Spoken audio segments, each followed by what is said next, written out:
Hi folks, this is Ashwin. So today we are taking up a challenge which was actually called out by the mountain man Harish. So if you know the challenge, I mean all the you know shooting lovers would be knowing him. Uh, so he had given a open challenge roughly a month ago. So the challenge was to hit the oscillating target. So currently the target is set at 85 meters. So I could not find any range more than 85 meters here. So I have set it at 85 meters, and I'll be hitting with, I will firing with this rifle Aarmar Hurricane, and I'm not using any scope on this. So this is an iron sight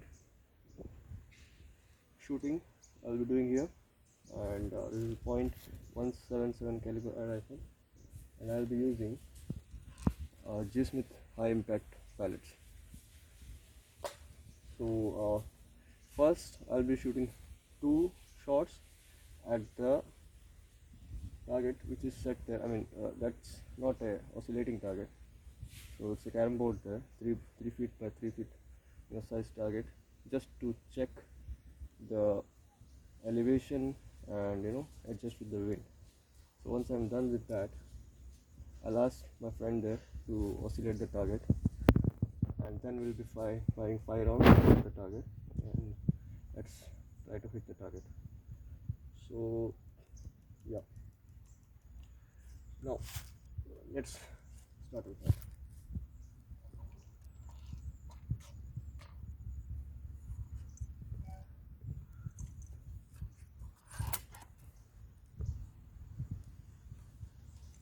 So I have set one GoPro cam there, just to record the target being hit.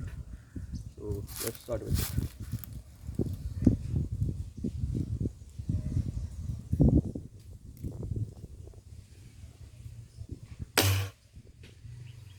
Okay. So it has hit the static target there. Let's fire another round at the static target.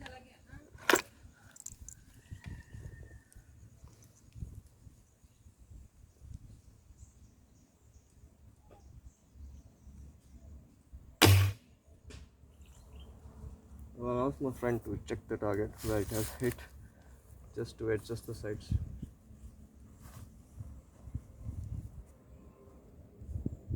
Shivkumar check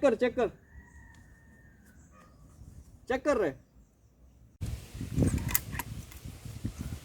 Okay, I have checked the elevation as well as the adjustment for the wind. So it's quite windy now, if you can see. So let's see if I can hit that suspended target which is oscillating. So the physics behind this, shooting this target is that you need to check the time taken for the suspended object to reach from one end to other end. So if it takes 1 second for that target to oscillate from end to end, that means, and now as we know that the range is 85 meters, let me calculate it for 100 meters, then we'll adjust it for 85. So the thing here is, when I fired first 2 rounds, I could hear the sound hitting the target board, roughly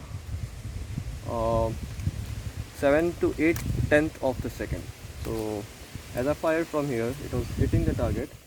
The sound which I could hear was coming roughly at 8 tenths of a second, 8 to 7 tenths of a second. So it takes 300, the speed of sound is 300 meters per second.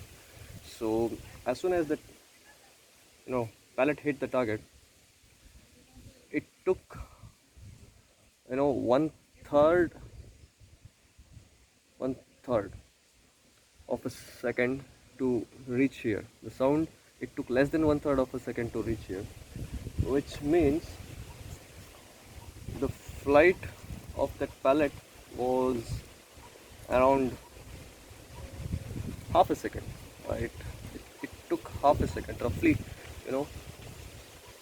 half a second for the pellet to reach from here to here. So when I'm firing the target suspended, and considering that it takes 1 second for that oscillating target to reach one end to other end.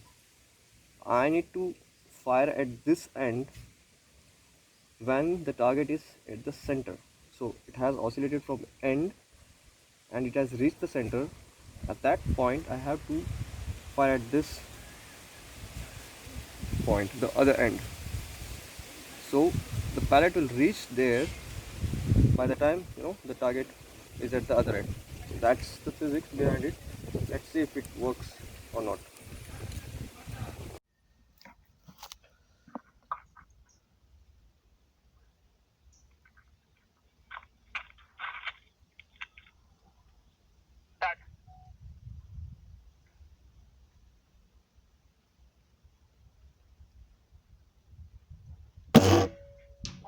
Ah, that's a hit.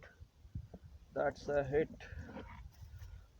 Okay, let's try two more shots.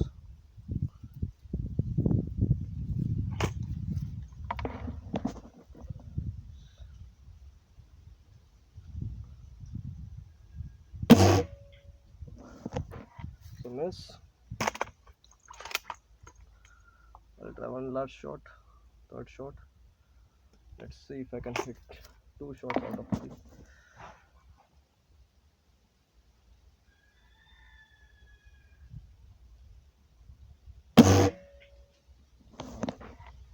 Yes, that's it. Miss. Okay, let's see what's the condition there at the target.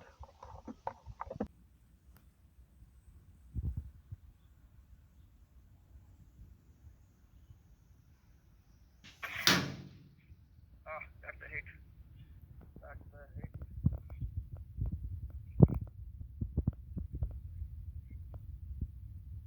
I did hit it from here, and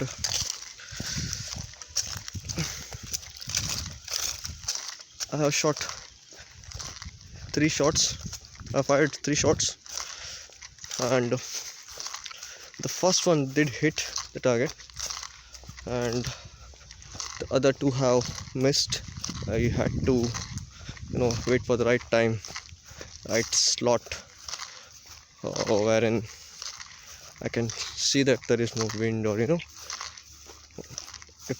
I mean I can adjust for the mild wind, but it was heavy winds earlier.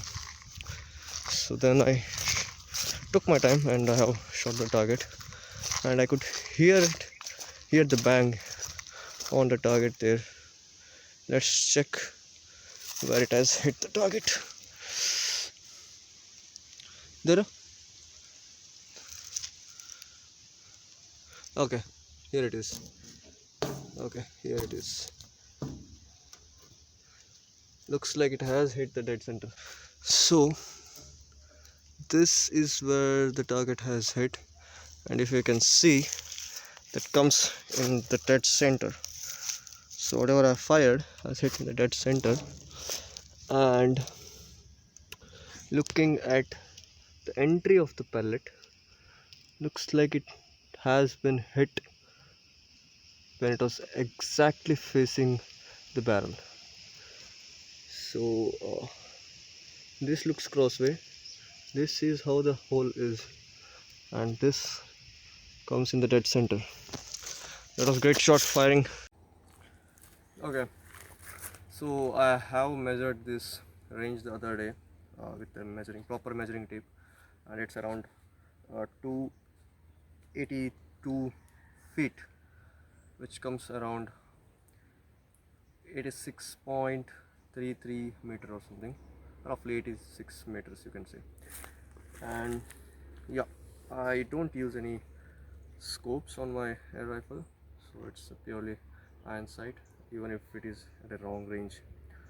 Normally I shoot a target which is between 40 to 50 meters.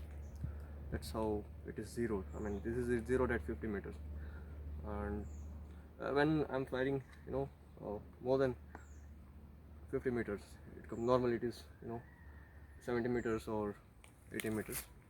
I don't use any scope. Now that this was a challenge wherein I had to hit this target in a oscillating mode, it becomes even harder. And it was quite windy today. I had to wait for some time, just for the winds to pass. So it took around half an hour, 45 minutes something, wherein I had to sit and wait. And my GoPro, which I had set here, went out of charge. Then I had to ask my friend to manually record everything from here, and I had to record the from the firing area. I had to record myself with a cell phone, smartphone, you can say. And yeah, when you're firing at this long range with an open sight, it becomes hard, I know. And I've seen a lot of people on YouTube using scopes on these rifles, air rifles. Now using scope becomes, it's not a challenging task to hit a target using a scope. Being a real shooter, you need to fire without a scope. That's how you learn. So if you're using a scope and firing, it's just about calibrating it, and you are able to actually see the target when you're firing using a scope. And that's the reason I had to use that carom board, to fire my initial shots, and to understand how much elevation is required, or how much wind correction is to be done. Yeah, that actually becomes a challenging task. So that's actually the fun in shooting. If you're just shooting using a 8, optical 8, then there is no fun in it. That's what I believe. I thought of purchasing a scope earlier, then I cancelled that plan, because I saw a lot of people firing using a scope, and that doesn't seem fun. You are able to see a target from a 100-meter distance, and you're firing at it with a telescope which has around 4 to 6 or maybe 8x zoom. There is no point in doing that, right? That becomes just the difference. All the difference makes is the power of your rifle, that's all. So if you want to actually understand shooting, or learn shooting maybe, or improve your shooting skills, then it's best that you shoot open sight. That's when you actually learn a lot of things. Yeah, now that the task is completed, I actually had fired a few rounds earlier, just to try out. Then I could clearly understand that because of the wind, it was getting deflected, the pellets were going all around, so I had to stop it for a while. Then I took a time and fired 3 rounds at this, out of which I could see one has hit here, and it has been recorded on the phone as well, the camera as well.